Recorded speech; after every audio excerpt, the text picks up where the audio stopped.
ਸਵਾਗਤ। ਮੈਂ ਹਰਜਿੰਦਰ ਸਿੰਘ ਰੰਧਾਵਾ, ਤੁਸੀਂ ਦੇਖ ਰਹੇ ਹੋ ਪੰਜਾਬ ਟੈਲੀਵਿਜ਼ਨ ਔਰ ਮੇਰੇ ਨਾਲ ਨੇ ਪ੍ਰੋਫੈਸਰ ਜਮਸ਼ੀਦ ਅਲੀ ਖਾਨ, ਸਾਬਕਾ ਡੀਨ ਪੰਜਾਬੀ ਯੂਨੀਵਰਸਿਟੀ ਪਟਿਆਲਾ, ਔਰ ਇਹਨਾਂ ਦੇ ਨਾਲ ਸੀਨੀਅਰ ਜਰਨਲਿਸਟ ਰਜੀਵ ਭਾਸਕਰ। ਦੋਨਾਂ ਨੂੰ ਜੀ ਆਇਆਂ। ਬਹੁਤ ਬਹੁਤ ਸ਼ੁਕਰੀਆ ਰੰਧਾਵਾ ਜੀ।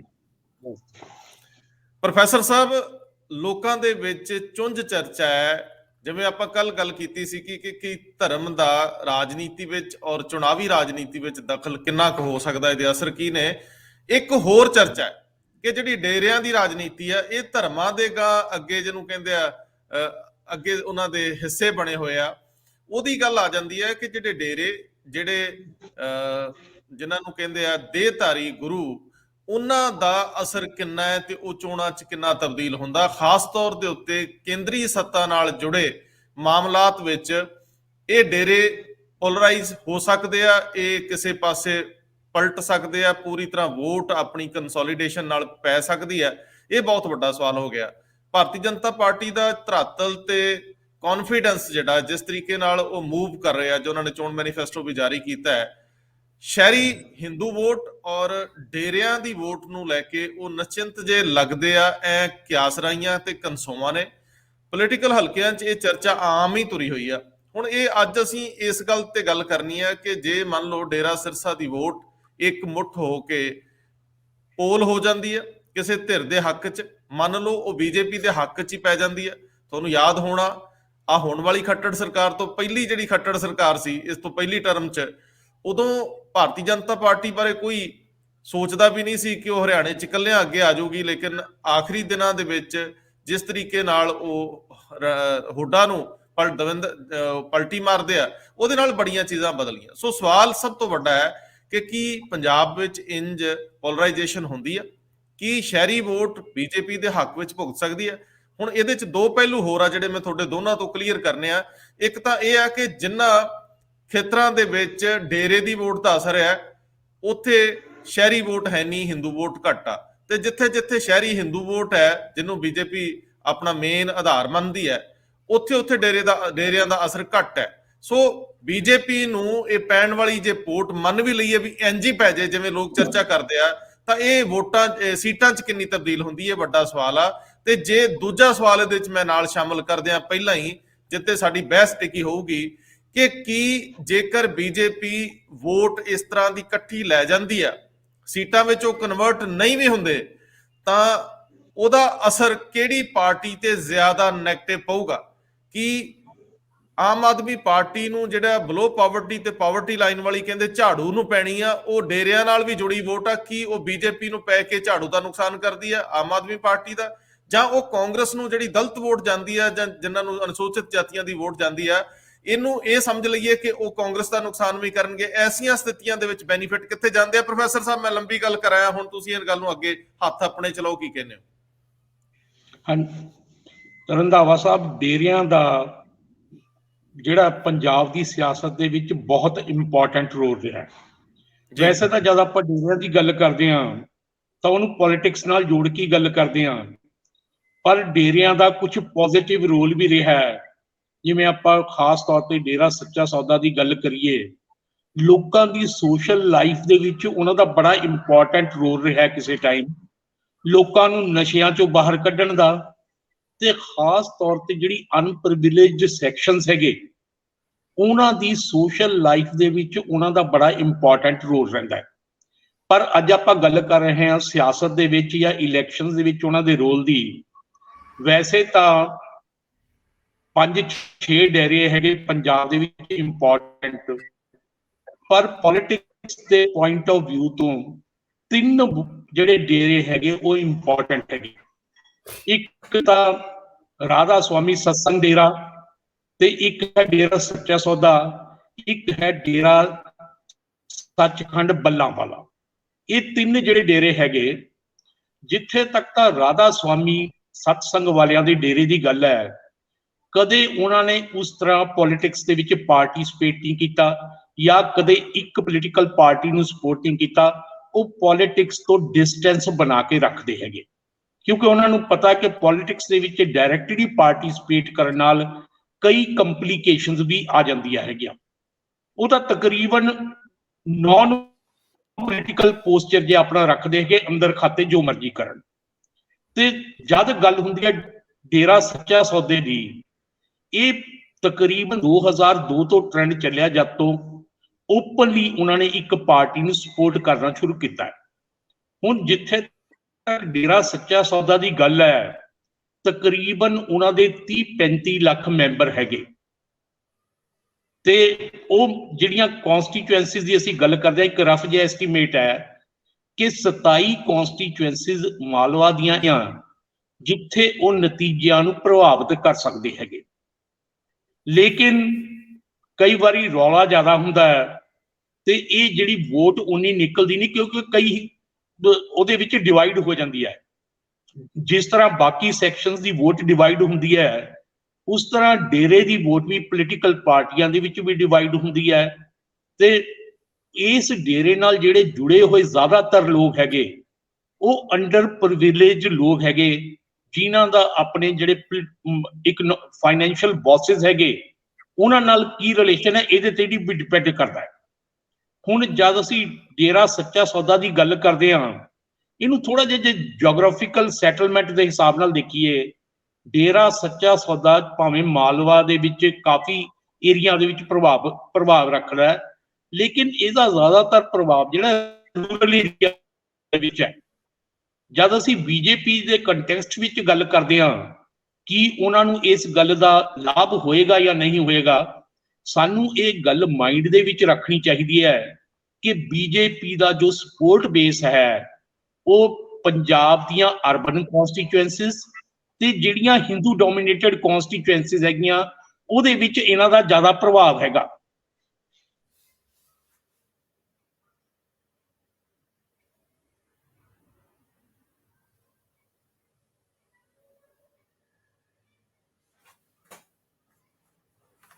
ਜਦੋਂ ਸਾਡੇ ਨਾਲ ਪ੍ਰੋਫੈਸਰ ਸਾਹਿਬ ਜੁੜਦੇ ਆ, ਜਦੋਂ ਤੱਕ ਅਸੀਂ ਇਸ ਗੱਲ ਨੂੰ ਅੱਗੇ ਵਧਾ ਲਈਏ ਤਾਂ ਮੈਨੂੰ ਲੱਗਦਾ ਪ੍ਰੋਫੈਸਰ ਸਾਹਿਬ ਆ ਹੀ ਗਏ ਆ, ਉਹਨਾਂ ਦੀ ਗੱਲ ਨਾਲ ਰੱਖ ਹੀ ਲਈਏ। ਪ੍ਰੋਫੈਸਰ ਸਾਹਿਬ, ਹਾਂ ਤੁਹਾਡਾ ਸੰਪਰਕ ਟੁੱਟ ਗਿਆ ਸੀ, ਤੁਸੀਂ ਕੋਈ ਗੱਲ ਕਰ ਰਹੇ ਸੀ ਜੀ? ਹਾਂਜੀ, ਮੈਂ ਗੱਲ ਕਰ ਰਿਹਾ ਸੀ ਬੀਜੇਪੀ ਦੇ ਸਪੋਰਟ ਬੇਸ ਦੀ, ਕਿ ਬੀਜੇਪੀ ਦਾ ਜਿਹੜਾ ਸਪੋਰਟ ਬੇਸ ਹੈ, ਜਦ ਆਪਾਂ ਇਹ ਗੱਲ ਕਰਦੇ ਹਾਂ ਕਿ ਡੇਰਿਆਂ ਦੀ ਵੋਟ ਦੇ ਨਾਲ ਬੀਜੇਪੀ ਨੂੰ ਕੀ ਫਾਇਦਾ ਹੋ ਸਕਦਾ ਹੈ ਕਿ ਨਹੀਂ ਹੋ ਸਕਦਾ, ਤਾਂ ਇਹ ਗੱਲ ਸਾਨੂੰ ਧਿਆਨ ਦੇ ਵਿੱਚ ਰੱਖਣੀ ਚਾਹੀਦੀ ਹੈ ਕਿ ਜੋ ਬੀਜੇਪੀ ਦਾ ਸਪੋਰਟ ਬੇਸ ਹੈ ਉਹ ਜ਼ਿਆਦਾਤਰ ਅਰਬਨ ਕਨਸਟੀਚੁਐਂਸੀਜ਼ ਦੇ ਵਿੱਚ ਤੇ ਹਿੰਦੂ ਡੋਮੀਨੇਟਡ ਕਨਸਟੀਚੁਐਂਸੀਜ਼ ਦੇ ਵਿੱਚ ਹੈ, ਔਰ ਜਿਹੜੀ ਡੇਰੇ ਦੀ ਫੋਲੋਇੰਗ ਹੈ ਉਹ ਤਕਰੀਬਨ ਰੂਰਲ ਏਰੀਆ ਦੇ ਵਿੱਚ ਹੈ। ਇਸ ਕਰਕੇ ਜੇ ਡੇਰਾ ਉਹਨਾਂ ਦੀ ਮਦਦ ਵੀ ਕਰਦਾ ਬੀਜੇਪੀ ਵਾਲਿਆਂ ਦੀ, ਤਾਂ ਸ਼ਾਇਦ ਉਹਨਾਂ ਦੀ ਵੋਟ ਪਰਸੈਂਟੇਜ ਤਾਂ ਵੱਧ ਜਾਵੇ, ਪਰ ਉਹਨਾਂ ਨੂੰ ਸ਼ਾਇਦ ਸੀਟ ਦੇ ਵਿੱਚ ਇੰਨਾ ਫਾਇਦਾ ਨਾ ਹੋਵੇ। ਜਿਵੇਂ ਇੱਕ ਪੁਰਾਣੀ ਕਹਾਵਤ ਹੈ, ਤੁਹਾਨੂੰ ਜਦ ਆਪਾਂ ਸਾਰੇ ਉਸ ਜਨਰੇਸ਼ਨ ਦੇ ਵਿੱਚੋਂ ਲੰਘੇ ਆ, ਇੱਕ ਸਾਡੇ ਹੈਂਡ ਪੰਪ ਹੁੰਦੇ ਸੀ, ਨਲਕੇ। ਕਈ ਵਾਰੀ ਉਹ ਨਲਕੇ ਦੇ ਵਿੱਚੋਂ ਪਾਣੀ ਨਹੀਂ ਸੀ ਆਉਂਦਾ ਹੁੰਦਾ ਤੇ ਉਹਦਾ ਪਾਣੀ ਕੱਢਣ ਵਾਸਤੇ ਸਾਨੂੰ ਆਪਣਾ ਲੋਟਾ ਪਾਣਾ ਪੈਂਦਾ ਸੀ।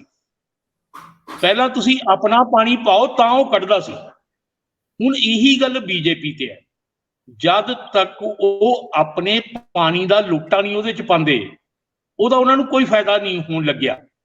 ਫਰਜ਼ ਕਰੋ ਕੱਲੇ ਡੇਰੇ ਦੀਆਂ ਵੋਟਾਂ ਦੇ ਨਾਲ ਤੁਸੀਂ ਕੋਈ ਸੀਟ ਨਹੀਂ ਜਿੱਤ ਸਕਦੇ। ਜੇ ਤੁਸੀਂ ਡੇਰੇ ਦੀਆਂ ਵੋਟਾਂ ਦਾ ਫਾਇਦਾ ਲੈਣਾ ਹੈ ਤਾਂ ਘੱਟੋ ਘੱਟ ਤੁਹਾਡਾ ਉੱਥੇ ਸਮਰਥਨ ਆਧਾਰ ਹੋਣਾ ਚਾਹੀਦਾ ਹੈ। ਤੁਹਾਡੇ ਦੂਸਰੀਆਂ ਸੈਕਸ਼ਨਸ 'ਚੋਂ ਵੋਟਰ ਵੀ ਹੋ ਸਕਦੇ ਹੈਗੇ। ਲੇਕਿਨ ਇੱਕ ਹੋ ਸਕਦਾ ਹੈ ਕਿ ਬੀਜੇਪੀ ਇਹ ਸਟ੍ਰੈਟੇਜੀ ਅਡਾਪਟ ਕਰੇ ਕਿ ਕਿਸੇ ਪੋਲੀਟੀਕਲ ਹੋਰ ਪੋਲੀਟੀਕਲ ਪਾਰਟੀ ਨੂੰ ਜਿਹੜੀ ਉਹਨਾਂ ਨੂੰ ਲੱਗਦੀ ਹੈ ਕਿ ਉਹਨਾਂ ਦੇ ਫਰੇਮਵਰਕ ਦੇ ਵਿੱਚ ਫਿੱਟ ਹੁੰਦੀ ਹੈ, ਮਾਲਵਾ ਦੇ ਰੂਰਲ ਏਰੀਆ ਦੇ ਵਿੱਚ ਉਧਰ ਸ਼ਿਫਟ ਕਰਾ ਸਕਦੇ ਨੇ, ਜਿਹਦੇ ਨਾਲ ਉਹਨਾਂ ਨੂੰ ਇਨਡਾਇਰੈਕਟਲੀ ਫਾਇਦਾ ਹੋ ਜਾਵੇ। ਅੱਜ ਹੀ ਮੇਰੀ ਮਾਨਸਾ ਦੇ ਵਿੱਚ ਗੱਲ ਹੋ ਰਹੀ ਸੀ, ਮਾਨਸਾ ਦੀਆਂ 3-4 ਕਨਸਟੀਚੁਐਂਸੀਜ਼ ਦੇ ਬਾਰੇ। ਉਹ ਕਹਿੰਦੇ ਕੁਝ ਕਨਸਟੀਚੁਐਂਸੀਜ਼ ਐਸੀਆਂ ਹੈਗੀਆਂ ਉੱਥੇ ਇਸ ਚੀਜ਼ ਤੇ ਡਿਪੈਂਡ ਕਰੇਗਾ ਅਕਾਲੀ ਦਲ ਦੀ ਪੋਜੀਸ਼ਨ ਕਿ ਉਹਨਾਂ ਨੂੰ ਡੇਰੇ ਦੀ ਮਦਦ ਮਿਲਦੀ ਹੈ ਕਿ ਨਹੀਂ। ਜਿਹਨੂੰ ਵੀ ਡੇਰੇ ਦੀ ਮਦਦ ਮਿਲ ਗਈ, ਚਾਹੇ ਕਾਂਗਰਸ ਨੂੰ ਮਿਲ ਗਈ ਚਾਹੇ ਅਕਾਲੀ ਦਲ ਨੂੰ ਮਿਲ ਗਈ, ਉਸੇ ਕੈਂਡੀਡੇਟ ਨੂੰ ਐਡਵਾਂਟੇਜ ਮਿਲ ਜਾਏਗਾ। ਹਜੇ ਤੱਕ ਡੇਰੇ ਵਾਲਿਆਂ ਨੇ ਕਹਿੰਦੇ ਕੋਈ ਫੈਸਲਾ ਨਹੀਂ ਕੀਤਾ। ਉਹਨਾਂ ਦੀ ਇੱਕ ਪੋਲੀਟੀਕਲ ਅਫੇਅਰਸ ਕਮੇਟੀ ਬਣੀ ਹੋਈ, ਆਪਾਂ ਨੂੰ ਪਤਾ ਹੈ। ਖਾਸ ਤੌਰ ਤੇ ਇੱਕ ਡੇਰੇ ਦੀ ਜਦੋਂ ਅਸੀਂ ਗੱਲ ਕਰਦੇ ਹਾਂ, ਡੇਰਾ ਸੱਚਾ ਸੌਦਾ ਦੀ ਇੱਕ ਪੋਲੀਟੀਕਲ ਅਫੇਅਰਸ ਕਮੇਟੀ ਹੈ। ਉਹ ਇਹ ਡਿਸਾਈਡ ਕਰਦੀ ਹੈ ਕਿ ਅਸੀਂ ਕੀ ਪੋਲੀਟੀਕਲ ਡਿਸੀਜਨ ਲੈਣਾ ਹੈ, ਕਿਹੜੀ ਪਾਰਟੀ ਨੂੰ ਸਪੋਰਟ ਕਰਨਾ ਨਹੀਂ ਕਰਨਾ। ਜਦ ਉਹ ਫੈਸਲਾ ਲੈਣਗੇ ਤੇ ਉਹਦੀਆਂ ਇੰਪਲੀਕੇਸ਼ਨ ਦੇਖੀਆਂ ਜਾਣਗੀਆਂ। ਦੂਸਰਾ ਹੈਗਾ ਡੇਰਾ ਸੱਚਖੰਡ ਬੱਲਾਂਵਾਲਾ, ਉਹ ਬੜਾ ਇੰਪੋਰਟੈਂਟ ਹੈ। ਉਹ ਵੀ ਜਿਹੜੇ ਆਪਾਂ ਦਲਿਤ ਪਾਪੂਲੇਸ਼ਨ ਦੀ ਗੱਲ ਕਰਦੇ ਆ ਉਹਦੇ ਨਾਲ ਜ਼ਿਆਦਾ ਜੁੜਿਆ ਹੋਇਆ। ਔਰ ਤੁਹਾਨੂੰ ਇਹ ਵੀ ਯਾਦ ਹੋਣਾ ਕਿ ਜਦ ਚਰਨਜੀਤ ਸਿੰਘ ਚੰਨੀ ਹੁਣੀ ਚੀਫ ਮਿਨਿਸਟਰ ਬਣੇ 20 ਸਤੰਬਰ ਨੂੰ ਬਣੇ ਤੇ ਉਹ 23 ਸਤੰਬਰ ਨੂੰ ਹੀ ਡੇਰਾ ਸੱਚਖੰਡ ਬੱਲਾਂਵਾਲਾ ਗਏ। ਉੱਥੇ ਇੱਕ ਬਹੁਤ ਬੜੀ ਅਨਾਉਂਸਮੈਂਟ ਕਰਕੇ ਆਏ ਸੀ। ਉਹ ਅਨਾਉਂਸਮੈਂਟ ਕੀ ਸੀ ਕਿ ਗੁਰੂ ਰਵਿਦਾਸ ਚੇਅਰ, ਔਰ ਉਹ ਚੇਅਰ ਵੀ ਜਿਹੜੀ ਬਣੇਗੀ ਉਹ 101 ਏਕੜ ਦੇ ਵਿੱਚ ਉਸ ਡੇਰੇ ਦੇ ਨਾਲ ਐਡਜੁਆਇਨਿੰਗ ਜਗ੍ਹਾ ਤੇ ਮਿਲੇਗੀ ਜੀ। ਔਰ ਉਹਦੀ ਚੇਅਰ ਦੀ ਮੈਨੇਜਮੈਂਟ ਕੌਣ ਕਰੇਗਾ? ਡੇਰੇ ਵਾਲੇ ਕਰਨਗੇ। 10 ਸਾਲ ਜਿਹੜਾ ਖਰਚਾ ਹੈ ਉਹ ਪੰਜਾਬ ਸਰਕਾਰ ਦੇਗੀ। ਇਹ ਜਿਹੜੇ ਸਾਰੇ ਫੈਸਲੇ ਹੈਗੇ, ਕਿਉਂਕਿ ਡੇਰਿਆਂ ਨੂੰ ਚਾਹੀਦੀ ਹੈ ਪੋਲੀਟੀਕਲ ਪੈਟਰੋਨੇਜ, ਜਿਸ ਤਰ੍ਹਾਂ ਦੇ ਉਹਨਾਂ ਦੇ ਕੰਮ ਹੈਗੇ, ਔਰ ਇਨ ਰਿਟਰਨ ਸਿਆਸਤਦਾਨ ਨੂੰ ਕੀ ਚਾਹੀਦਾ? Political support. ਇਹ ਇੱਕ ਨੈਕਸਸ ਬਣਿਆ ਹੋਇਆ ਹੈ। ਔਰ ਮੈਨੂੰ ਲੱਗਦਾ ਕਿ ਪ੍ਰੈਜ਼ੈਂਟ ਸਿਚੁਏਸ਼ਨ ਦੇ ਵਿੱਚ ਬੀਜੇਪੀ ਵਾਸਤੇ ਕੋਈ ਔਖੀ ਗੱਲ ਨਹੀਂ ਇਹਨਾਂ ਡੇਰਿਆਂ ਨੂੰ ਮੈਨੇਜ ਕਰਨਾ, ਲੇਕਿਨ ਇਹਨਾਂ ਡੇਰਿਆਂ ਨੂੰ ਮੈਨੇਜ ਕਰਨ ਦੇ ਬਾਵਜੂਦ ਉਹਨੂੰ ਕਿੰਨਾ ਕੁ ਫਾਇਦਾ ਹੁੰਦਾ ਹੈ, ਸੀਟਾਂ ਦੇ ਵਿੱਚ ਕਿੰਨਾ ਕੁ ਫਾਇਦਾ ਹੁੰਦਾ ਹੈ, ਵੋਟਾਂ ਦੇ ਵਿੱਚ ਤਾਂ ਡੈਫੀਨੇਟਲੀ ਹੋ ਜਾਏਗਾ, ਵੋਟ ਪਰਸੈਂਟੇਜ ਉਹਨਾਂ ਦੀ ਵੱਧ ਜਾਏਗੀ। ਲੇਕਿਨ ਜਿਹੜਾ ਆਪਣਾ ਜਦ ਤੱਕ ਉਹਨਾਂ ਦਾ ਸਪੋਰਟ ਬੇਸ ਉਹਨਾਂ ਏਰੀਆ ਦੇ ਵਿੱਚ ਨਹੀਂ ਹੈ, ਜਿਹੜੀਆਂ ਅਸੀਂ 27 ਕੌਂਸਟੀਟੂਐਂਸੀਆਂ ਦੀ ਗੱਲ ਕਰਦੇ ਹਾਂ, ਡੇਰਾ ਸੱਚਾ ਸੌਦਾ ਵਾਲਿਆਂ ਦੀ 8 ਜਿਹੜੀਆਂ ਕੌਂਸਟੀਟੂਐਂਸੀਜ਼ ਹੈਗੀਆਂ ਉਹ ਡੇਰਾ ਬੱਲਾ ਸੱਚਖੰਡ ਵਾਲਿਆਂ ਦੇ ਏਰੀਏ ਦੇ ਵਿੱਚ ਪੈਂਦੀਆਂ ਹੈਗੀਆਂ। ਲੇਕਿਨ ਉਹਨਾਂ ਨੂੰ ਆਪਣੇ ਆਪ ਉੱਥੇ ਉਹਨਾਂ ਨੂੰ ਮਜ਼ਬੂਤ ਕਰਨਾ ਪੈਣਾ ਹੈ। ਜਿਵੇਂ ਤੁਸੀਂ ਗੱਲ ਕਰਦੇ ਹੋ ਕਿ ਉਹਨਾਂ ਦੇ ਕੌਨਫੀਡੈਂਸ ਦੀ ਗੱਲ, ਕਿ ਕੌਨਫੀਡੈਂਸ ਲੈਵਲ ਬਹੁਤ ਹੈ ਕਿ ਸਾਡੀ ਸਰਕਾਰ ਬਣੇਗੀ। ਉਹ ਕੌਨਫੀਡੈਂਸ ਇਸ ਕਰਕੇ ਹੈ ਕਿ ਆਉਣ ਵਾਲੇ ਦਿਨਾਂ ਦੇ ਵਿੱਚ ਉਹ ਬੜੀ ਅਗਰੈਸਿਵ ਪੋਲੀਟੀਕਲ ਸਟ੍ਰੈਟਜੀ ਦੇ ਨਾਲ ਅੱਗੇ ਚੱਲਣ ਵਾਲੇ ਹੈਗੇ। ਬਿਲਕੁਲ ਬਿਲਕੁਲ ਬਿਲਕੁਲ ਜੀ ਜੀ ਜੀ ਜੀ ਪ੍ਰੋਫੈਸਰ ਸਾਹਿਬ ਤੁਸੀਂ ਠੀਕ ਕਹਿ ਰਹੇ ਹੋ ਕਿ ਉਹਨਾਂ ਦੇ ਬਹੁਤ, ਭਾਸਕਰ ਸਾਹਿਬ ਨੂੰ ਨਾਲ ਜੋੜ ਲਈਏ ਜੇ ਤੁਸੀਂ ਆਗਿਆ ਦਿਓ, ਉਹਨਾਂ ਦੇ ਬਹੁਤ ਸਾਰੇ ਲੋਕ ਅਗਰੈਸਿਵਲੀ ਇੱਥੇ ਪ੍ਰਚਾਰ ਕਰਨ ਵਾਲੇ ਆ, ਪ੍ਰਧਾਨ ਮੰਤਰੀ, ਗ੍ਰਹਿ ਮੰਤਰੀ ਔਰ ਹੋਰ ਵੀ ਬਹੁਤ ਸਾਰੇ। ਇਹ ਤੁਹਾਡੀ ਗੱਲ ਠੀਕ ਹੈ, ਲੇਕਿਨ ਜਿਹੜਾ ਇੱਕ ਤੁਹਾਡਾ ਪਹਿਲਾ ਸਵਾਲ ਸੀ ਕਿ ਇਹ ਫੈਸਲਾ ਭਾਰਤੀ ਜਨਤਾ ਪਾਰਟੀ ਕਿਵੇਂ ਕਰੂਗੀ ਜੇ ਉਹਨੇ ਇਹ ਆਪਣੀ ਸਪੋਰਟ ਬੇਸ ਕਿਸੇ ਹੋਰ ਨੂੰ ਦੇਣੀ ਹੋਈ। ਜੇ ਇਹ ਸਪੋਰਟ ਬੇਸ ਕਿਸੇ ਹੋਰ ਨੂੰ ਦੇਣੀ ਹੋਈ ਜਾਂ ਕਿਸੇ ਹੋਰ ਦੇ ਹੱਕ 'ਚ ਵੋਟਾਂ ਭੁਗਤਾਉਣ ਦੀ ਗੱਲ ਹੁੰਦੀ ਤਾਂ ਫਿਰ ਉਹਨਾਂ ਦੇ ਏਡੇ ਵੱਡੇ ਲੀਡਰਾਂ ਨੂੰ ਪੰਜਾਬ ਦਾ ਰੁੱਖ ਕਰਨ ਦੀ ਲੋੜ ਨਹੀਂ ਸੀ। ਇਹ ਸੌਖਿਆ ਸਮਝਿਆ ਜਾ ਸਕਦਾ। ਇਹ ਕੰਮ ਥੱਲੇ ਦੇ ਪੱਧਰ ਤੇ ਉਹਨਾਂ ਦੀ ਜਿਹੜੀ ਲੀਡਰਸ਼ਿਪ ਹੈ ਔਰ ਖਾਸ ਤੌਰ ਤੇ ਆਰਐਸਐਸ ਦਾ ਜਿਹੜਾ ਥੱਲੇ ਦਾ ਢਾਂਚਾ ਹੈ ਇਹ ਉਹ ਵੀ ਕਰ ਸਕਦਾ ਹੈ। ਤੇ ਉਹਨਾਂ ਦਾ ਬੀਜੇਪੀ ਦੀ ਲੀਡਰਸ਼ਿਪ ਵੀ ਪੰਜਾਬ 'ਚ ਹੁਣ ਕਾਫੀ ਫੈਲੀ ਹੋਈ ਆ। ਫਿਰ ਪ੍ਰਧਾਨ ਮੰਤਰੀ ਨੂੰ ਆਉਣ ਦੀ ਲੋੜ ਨਹੀਂ ਸੀ। ਭਾਸਕਰ ਸਾਹਿਬ, ਮੈਨੂੰ ਨਹੀਂ ਲੱਗਦਾ ਕਿ ਉਹ ਇਸ ਮੌਕੇ ਦੇ ਉੱਤੇ ਆਪਣੀ ਜਿਹੜੀ ਸਮਰਥਨ ਆ ਉਹ ਕਿਸੇ ਹੋਰ ਧਿਰ ਦੇ ਖਾਤੇ 'ਚ ਪਾ ਕੇ ਤੇ ਆਪ ਮੁੜ ਕੇ ਪੰਜਾਬ ਦੇ ਵਿੱਚੋਂ ਬੇਇੱਜ਼ਤ ਹੋਣ। ਉਹਨਾਂ ਨੂੰ ਵੋਟ ਪ੍ਰਤੀਸ਼ਤਤਾ ਚਾਹੀਦੀ, ਆਪਾਂ ਅੱਗੇ ਵੀ ਗੱਲ ਕਰਦੇ ਰਹੇ ਹਾਂ, ਲੇਕਿਨ ਇੱਕ ਹੋਰ ਬਹੁਤ ਨਹੀਂ ਰੰਧਾਵਾ ਸਾਹਿਬ, ਮੇਰਾ ਇਹ ਹੈ ਕਿ ਜਿੱਥੇ ਉਹ ਆਪ ਨੂੰ ਕਰ ਸਕਦੇ, ਹੈਲੋ ਜੀ ਜੀ ਜੀ, ਮੇਰਾ ਕਹਿਣ ਦਾ ਮਤਲਬ ਇਹ ਹੈ ਕਿ ਜਿੱਥੇ ਉਹ ਆਪ ਨੂੰ ਕਰ ਸਕਣਗੇ, ਜਿਹੜੇ ਉਹਨਾਂ ਦੇ ਐਲਾਈਜ਼ ਫਾਈਟ ਕਰ ਰਹੇ ਹੈਗੇ ਉਹਨਾਂ ਦੀ ਤਰਫ ਕਨਵਰਟ ਕਰਵਾ ਸਕਦੇ ਨੇ, ਤਾਂ ਕਿ ਇਨਡਾਇਰੈਕਟ, ਕਿਉਂਕਿ ਉਹਨਾਂ ਨਾਲ ਤਾਂ ਅਲਾਈਅੰਸ ਹੀ ਉਹਨਾਂ ਦਾ, ਉਧਰ ਵੀ ਸ਼ਿਫਟ ਕਰਵਾ ਸਕਦੇ ਨੇ ਜੇ ਉਹ ਉਸ ਏਰੀਏ ਦੇ ਵਿੱਚ ਮਾੜਾ ਮੋਟਾ ਸਮਰਥਨ ਆਧਾਰ ਹੈ। ਜਿਵੇਂ ਪਰ ਪ੍ਰੋਫੈਸਰ ਸਾਹਿਬ, ਤੁਹਾਡਾ ਇੰਟਰਨੈਟ ਥੋੜਾ ਮੁਸ਼ਕਲ ਦੇ ਰਿਹਾ, ਉਹਨੂੰ ਜਰਾ ਸੈਟਲ ਹੋਣਾ ਚਿਰ ਕਰ ਲਓ। ਮੈਂ ਭਾਸਕਰ ਸਾਹਿਬ ਵੱਲ ਜਾਣਾ ਹੈ। ਤੁਹਾਡੀ ਗੱਲ ਠੀਕ ਹੈ, ਲੇਕਿਨ ਆਪਣੇ ਗੱਠਜੋੜ ਦੇ ਭਾਈਵਾਲਾਂ ਨੂੰ ਸਮਰਥਨ ਦਿਵਾਉਣ ਦੀ ਉਹਨਾਂ ਨੂੰ ਲੋੜ ਨਹੀਂ। ਉਹ ਤਾਂ ਨੰਗੇ ਚਿੱਟੇ ਰੂਪ 'ਚ ਗੱਠਜੋੜ ਨੂੰ ਸਮਰਥਨ ਹੋਊਗਾ ਜੇ ਹੋਇਆ। ਉਹ ਲਗਭਗ ਫਿਰ 117 ਸੀਟਾਂ ਦੇ ਉੱਤੇ ਹੀ ਚਾਹਣਗੇ ਕਿ ਜਿੱਥੇ ਵੀ ਸਾਡੇ ਦੂਜਿਆਂ ਦੇ ਕੈਂਡੀਡੇਟ ਤਗੜੇ ਉਹਨਾਂ ਨੂੰ ਸਮਰਥਨ ਮਿਲ ਜੇ। ਪਰ ਵੱਡਾ ਸਵਾਲ ਇਹ ਆ ਕਿ ਜੇਕਰ ਬੀਜੇਪੀ ਇਸ ਤਰ੍ਹਾਂ ਦੀ ਵੋਟ ਬੈਂਕ ਸਮਰਥਨ ਹਾਸਲ ਕਰ ਲੈਂਦੀ ਆ, ਜੇਕਰ ਉਹ ਇਹਨਾਂ ਥਾਵਾਂ ਦੇ ਉੱਤੇ ਇਸ ਤਰ੍ਹਾਂ ਦਾ ਵੋਟ ਇੱਕ ਮੁੱਠ ਯਕਮੁਸ਼ਤ ਜਿਹਨੂੰ ਕਹਿੰਦੇ ਆ ਇਕੱਠੇ ਦੀ ਇਕੱਠੀ ਵੋਟ ਉਹਨਾਂ ਦੇ ਬਾਕਸ ਵਿੱਚ ਚਲੇ ਜਾਂਦੀ ਆ, ਤਾਂ ਨੁਕਸਾਨ ਕਿਹਦਾ ਹੋਣ ਵਾਲਾ ਹੈ? ਕਿ ਬਹੁਤ ਪਛੜੇ ਲੋਕ ਜਿਹੜੇ ਆਰਥਿਕ ਤੌਰ ਤੇ ਜਾਂ ਜਿਹੜੇ ਬਿਲੋ ਪਾਵਰਟੀ ਲਾਈਨ ਹੈ, ਪਾਵਰਟੀ ਲਾਈਨ ਵਾਲੇ ਆ, ਕਿ ਉਹਨਾਂ ਸਾਰਿਆਂ ਦੀ ਅਮੂਮਨ ਗੱਲ ਹੁੰਦੀ ਝਾੜੂ ਵੱਲ, ਜਾਂ ਉਹ ਕਾਂਗਰਸ ਦੇ ਪੁਰਾਣੇ ਵੋਟਰ ਮੰਨੇ ਜਾਂਦੇ ਆ? ਇਹਨਾਂ ਦੋਵਾਂ ਪਾਰਟੀਆਂ ਨੂੰ ਨੁਕਸਾਨ ਹੋ ਜਾਊਗਾ ਭਾਸਕਰ ਸਾਹਿਬ? ਬਿਲਕੁਲ ਠੀਕ ਕਹਿ ਰਹੇ ਹੋ, ਨੁਕਸਾਨ ਤੇ ਇਹਨਾਂ ਦੋਨੋਂ ਪਾਰਟੀਆਂ ਨੂੰ ਹੋਏਗਾ, ਕਿਉਂਕਿ ਜ਼ਿਆਦਾਤਰ ਉਹ ਤਬਕਾ, ਜਿਸ ਤਬਕੇ ਨੂੰ ਆਪਾਂ ਡੇਰਾ ਪ੍ਰੇਮੀ ਵੀ ਕਹਿੰਦੇ ਆ, ਬਿਲਕੁਲ ਠੀਕ ਗੱਲ ਹੈ ਕਿ ਅੰਡਰ ਪ੍ਰਿਵਿਲੇਜ ਸੈਕਟਰ ਨੂੰ ਬਿਲੋਂਗ ਕਰਦੇ ਨੇ, ਔਰ ਉਹ ਡੇਰੇ ਦੇ ਨਾਲ ਉਹਨਾਂ ਦਾ ਜੁੜਨਾ ਵੀ ਇੱਕ ਇਹੀ ਕਾਰਨ ਸੀਗਾ ਕਿ ਜਦ ਉਹ ਆਰਥਿਕ ਸੰਕਟ ਨੂੰ ਤੋਂ ਜੂਝ ਰਹੇ ਸੀਗੇ ਔਰ ਜਦ ਕੋਈ ਬਿਮਾਰੀ ਜਾਂ ਕੋਈ ਹੋਰ ਪਰੇਸ਼ਾਨੀ ਉਹਨਾਂ ਨੂੰ ਪਰੇਸ਼ਾਨ ਕਰ ਰਹੀ ਸੀਗੀ, ਤਦ ਡੇਰੇ ਨੇ ਉਹਨਾਂ ਨੂੰ ਇੱਕ ਸਪੋਰਟ ਦਿੱਤੀ, ਜਿਹਦੇ ਕਰਕੇ ਉਹ ਡੇਰੇ ਦੇ ਨਾਲ ਪੱਕੇ ਤੌਰ ਤੇ ਜੁੜ ਗਏ। ਔਰ ਉਹ ਪੱਕੇ ਤੌਰ ਤੇ ਜੁੜਨ ਤੋਂ ਬਾਅਦ ਹੁਣ ਡੇਰੇ ਦੇ ਸਿਆਸੀ ਵਿੰਗ ਦਾ ਕੋਈ ਵੀ ਹੁਕਮ ਹੈ, ਮੈਂ ਤਾਂ ਨਹੀਂ ਕਹਾਂਗਾ 100% ਵੋਟਿੰਗ ਉਸ ਹਿਸਾਬ ਨਾਲ ਹੀ ਹੁੰਦੀ ਹੈ, ਪਰ ਹਾਂ 60 70 75 80% ਵੋਟਿੰਗ ਉਹਨਾਂ ਦੇ ਫਾਲੋਅਰਸ ਦੀ ਉੱਥੋਂ ਹੀ ਹੋਏਗੀ ਜੋ ਮੈਸੇਜ ਆਉਣ ਤੋਂ ਬਾਅਦ। ਕਿਉਂਕਿ ਉਹਨਾਂ ਦਾ ਤਰੀਕਾ ਆਪਾਂ ਇੱਕ ਵਾਰ ਪਹਿਲੇ ਵੀ ਡਿਸਕਸ ਕੀਤਾ ਸੀਗਾ ਕਿ ਰਾਤ ਨੂੰ ਇੱਕ ਦਿਨ ਇਲੈਕਸ਼ਨ ਤੋਂ ਪਹਿਲੇ ਰਾਤ ਨੂੰ ਇੱਕ SMS ਮੈਸੇਜ ਆਉਂਦਾ ਹੁੰਦਾ ਸਾਰਿਆਂ ਨੂੰ ਕਿ ਵੀ ਕਿੱਥੇ ਵੋਟ ਦੇਣੀ ਹੈ, ਔਰ ਉਸ ਮੈਸੇਜ ਦੇ ਨਾਲ ਅਗਲੇ ਦਿਨ ਪੂਰਾ ਟ੍ਰੈਂਡ ਸੈੱਟ ਹੁੰਦਾ ਹੈ। ਹੁਣ ਗੱਲ ਹੋਈ ਕਿ ਵੀ ਇਹ ਗੱਲ ਸਾਫ਼ ਹੈ ਕਿ ਭਾਜਪਾ ਦੇ ਪੱਖ 'ਚ ਡੇਰਾ ਭੁਗਤ ਸਕਦਾ ਹੈ ਔਰ ਭਾਜਪਾ ਇਸ ਪੋਜੀਸ਼ਨ ਦੇ ਵਿੱਚ ਹੈਗੀ ਹੈ ਕਿ ਉਹ ਕਿਸੇ ਦੇ ਪੱਖ ਵਿੱਚ ਉਸ ਵੋਟ ਨੂੰ ਭੁਗਤਾ ਵੀ ਸਕਦੀ ਹੈ। ਜਿੱਥੇ ਤੱਕ ਗੱਲ ਰਹੀ ਅਕਾਲੀ ਦਲ ਦੀ, ਹੁਣ 2017 ਤੋਂ ਪਹਿਲੇ ਅਕਾਲੀ ਦਲ ਨੂੰ ਡੇਰੇ ਦੀ ਸਪੋਰਟ ਸੀ, ਇਹ ਸਾਰਿਆਂ ਨੂੰ ਪਤਾ ਹੈ, ਪਰ ਉਸ ਟਾਈਮ ਅਕਾਲੀ ਦਲ ਬੇਅਦਬੀਆਂ ਦੇ ਮੁੱਦੇ ਤੇ ਘਿਰਿਆ ਹੋਇਆ ਸੀਗਾ। ਉਹ ਅਗਰ ਕਹੀਏ ਕਿ ਡੇਰੇ ਦੀ ਸਪੋਰਟ ਜਾਂ ਡੇਰੇ ਦੀ ਵੋਟ ਅਕਾਲੀ ਦਲ ਨੂੰ ਮਿਲੀ, ਉਸ ਤੋਂ ਬਾਵਜੂਦ ਵੀ ਉੱਥੇ ਜਿੰਨੀ ਕੁ ਸੀਟਾਂ ਅਕਾਲੀ ਦਲ ਨੂੰ ਮਿਲੀ, ਉਸ ਤੋਂ ਅਸੀਂ ਅੰਦਾਜ਼ਾ ਲਾ ਸਕਦੇ ਹਾਂ ਕਿ ਡੇਰੇ ਦੀ ਸਪੋਰਟ ਦਾ ਅਕਾਲੀ ਦਲ ਨੂੰ ਬਹੁਤਾ ਫਾਇਦਾ ਨਹੀਂ ਹੋਇਆ।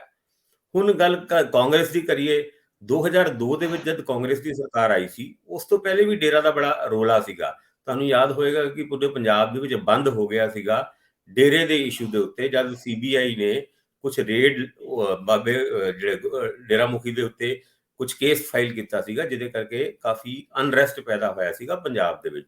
ਪਰ ਕਿਹਾ ਜਾਂਦਾ ਹੈ ਕਿ ਉਸ ਟਾਈਮ ਭਾਵੇਂ ਮਹਾਰਾਣੀ ਪ੍ਰਨੀਤ ਕੌਰ ਹੋਏ, ਕੈਪਟਨ ਅਮਰਿੰਦਰ ਸਿੰਘ ਹੋਣ ਜਾਂ ਹੋਰ ਕਾਂਗਰਸੀ ਆਗੂ ਜਾਂ ਫਿਰ ਅਕਾਲੀ ਦਲ ਦੇ ਆਗੂ, ਉਹ ਡੇਰੇ ਜਾ ਕੇ ਮੱਥਾ ਟੇਕਦੇ ਰਹੇ ਨੇ।